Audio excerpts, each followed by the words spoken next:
कैसे बन रहा है? ये है साग। क्या चीज का साग है? साग।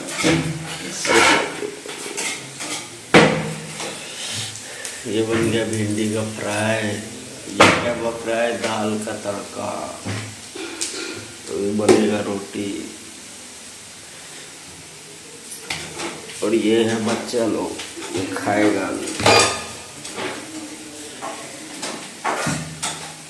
आकाश क्या सब खाएगा?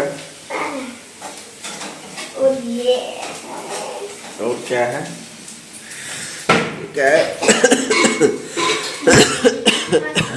ये तो हॉर्लिक्स है जो सामान। बिस्कुट आ गया। ये क्या मैगी भी आ गया है? अरे वाह।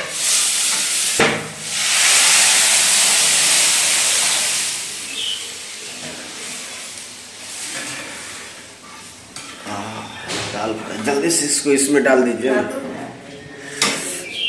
डाल के तुरंत ढक्कन लगा दिया ना।